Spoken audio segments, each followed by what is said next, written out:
नमस्ते। आज के इस खास विश्लेषण में हम एक ऐसे विषय पर बात करेंगे जो सच कहूं तो हम सबकी जिंदगी से बहुत गहराई से जुड़ा है। ये कहानी है उस डिजिटल चकाचौंध और ईर्ष्या के जाल से बाहर निकलने की, जिसमें हम अक्सर अनजाने में फंस जाते हैं और अपनी खुद की एक असली मजबूत प्रगति बनाने की। तो अगर आप भी इस भागदौड़ भरी दुनिया में कहीं खुद को तलाश रहे हैं, तो ये चर्चा बिल्कुल आपके लिए है। अच्छा, तो चलिए सीधे मुद्दे पर आते हैं। जरा सोचिए, आजकल हम चौबीसों घंटे इंटरनेट से जुड़े रहते हैं, है ना? फिर भी हम में से इतने सारे लोगों को ऐसा क्यों लगता है कि हम जिंदगी में कहीं पीछे छूट गए हैं? इस बात को समझने के लिए हम सागर नाम के एक लड़के की कहानी देखते हैं। सागर की एक आदत थी जो शायद हम में से बहुतों की है। वो देर रात तक घंटों बिना रुके अपने फोन पर सोशल मीडिया फीड स्क्रॉल करता रहता था।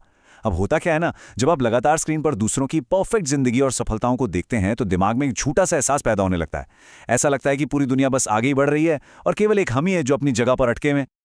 और यहीं से शुरू होता है हमारा पहला भाग, तुलना का मनोवैज्ञानिक जाल। अब सागर को ही ले लीजिए। एक ऐसा लड़का जो कभी बड़े बड़े सपनों और आकांक्षाओं से भरा हुआ था, वो अनजाने में ही एक बहुत गहरे मनोवैज्ञानिक जाल में फंस चुका था। और मजे की बात देखिए, ये जाल बाहर से किसी और ने नहीं, बल्कि खुद उसके दिमाग और उसके हाथ में मौजूद उस फोन ने बुना था। यहां असली दिक्कत बिल्कुल साफ थी। उसका सारा का सारा वक्त दूसरों को देखने में निकल रहा था। मतलब उनकी चमचमाती अचीवमेंट्स, उनकी छुट्टियां और महंगी गाड़ियां देखने में।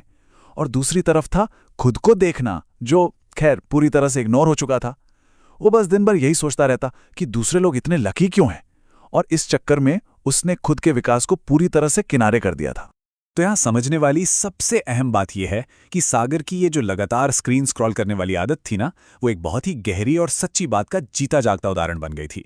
वो बात है, तुलना खुशी की चोर है। दूसरों की जिंदगी से अपनी तुलना करने की इस कभी ना खत्म होने वाली रेस ने उसकी सारी खुशी, उसकी एनर्जी और उसके दिमाग की शांति सब कुछ सचमुच चुरा लिया था। और इस चोरी की एक भारी कीमत होती है। हमारा दूसरा भाग इसी बारे में है, ईर्ष्या की कीमत।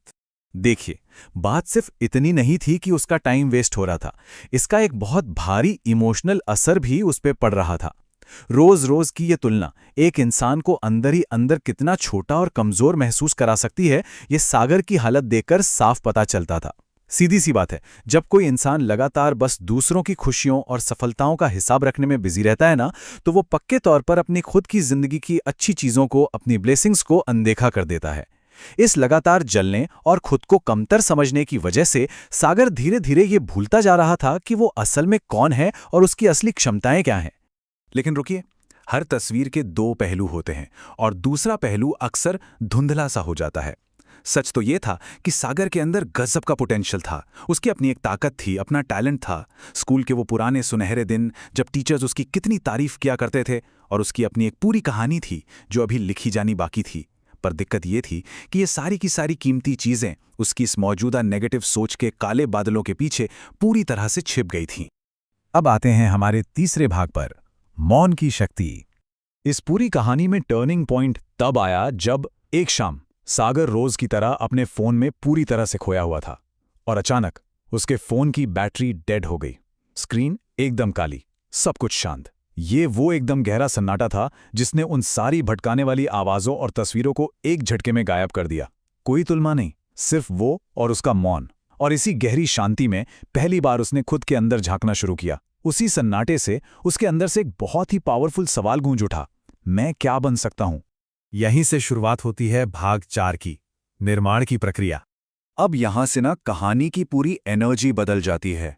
उस एक सन्नाटे के बाद सागर ने तय किया कि बस अब और तुलना नहीं। उसने खुद का निर्माण करना शुरू किया। ये एक बिल्कुल नई शुरुआत थी। उसने एक सिंपल सा 3 कदम का फॉर्मूला अपनाया। पहला कदम, दूसरों से तुलना करना बंद करें। दूसरा कदम, अपना निर्माण शुरू करें। और तीसरा कदम, निरंतरता बनाए रखें, मतलब इसे लगातार करते रहें। उसने अपनी स्किल्स पर फोकस करना शुरू किया, पढ़ाई की, खूब प्रैक्टिस की। उसे ये बात बहुत गहराई से समझ आ गई थी कि उसकी इकलौती असली टक्कर किसी और से नहीं है, बल्कि सिर्फ और सिर्फ बीते हुए कल वाले सागर से है। ये चीज सागर के अंदर आए उस बड़े बदलाव को बहुत ही स्पष्ट रूप से दिखाती है। पहले उसकी पुरानी इच्छा क्या थी? किसी और के जैसा बनना या दूसरों की कॉपी करना। लेकिन अब उसकी नई सच्चाई थी अपना खुद का सबसे बेहतरीन वर्जन बनना। और इसका नतीजा क्या हुआ? उसने छोटे छोटे कदम उठाए, उससे छोटी छोटी जीतें मिलनी शुरू हुई, और देखते ही देखते उसका वो खोया हुआ कॉन्फिडेंस वापस आने लगा, और वो भी पहले से कई ज्यादा मजबूत होकर। और अब हम पहुंचते हैं अपने आखिरी हिस्से पर, भाग 5, भाग्य पर एकाग्रता की जीत।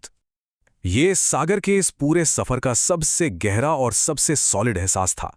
एक ऐसा सच जिसे समझना हम सब के लिए बहुत जरूरी है, खासकर अगर हम जिंदगी में कुछ सचमुच सार्थक करना चाहते हैं। सफलता की असली सच्चाई ये है कि इस पूरी प्रक्रिया में कोई शॉर्टकट नहीं होता। सागर का ये जो पूरा बदलाव हुआ ना, वो पूरी तरह से उसकी लगातार मेहनत और खुद पर उसके अटूट विश्वास का नतीजा था। और सबसे बड़ी बात, इसमें उस सो कॉल्ड भाग्य या किस्मत का कोई लेना देना नहीं था, जिसे देखकर वो पहले दूसरों से ईर्ष्या करता था। ये सब कुछ सिर्फ और सिर्फ रोजमर्रा की लगन और एकाग्रता का कमाल था।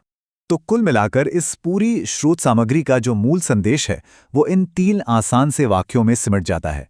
तुलना करना बंद करें, निर्माण शुरू करें, क्योंकि हर एक यात्रा बिल्कुल अद्वितीय और यूनिक होती है। सच्ची प्रगति बाहर की ओर देखने और दूसरों से जलने से नहीं मिलती, बल्कि अपने भीतर झांकने और अपनी खुद की क्षमताओं पर काम करने से आती है। इस पूरे विश्लेषण को खत्म करते हुए मैं आपके सामने सबसे दिलचस्प और एक बहुत ही पावरफुल विचार छोड़ना चाहता हूं। लोग अभागे नहीं होते, वे बस लक्ष्यहीन होते हैं। जरा सोचिए इस बारे में। ये एक ऐसा कमाल का विचार है जो व्यक्तिगत विफलता की पूरी सोच को ही पलट कर रख देता है।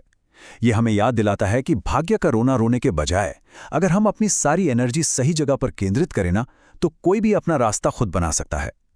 हमारा आज का ये विश्लेषण बस यहीं तक।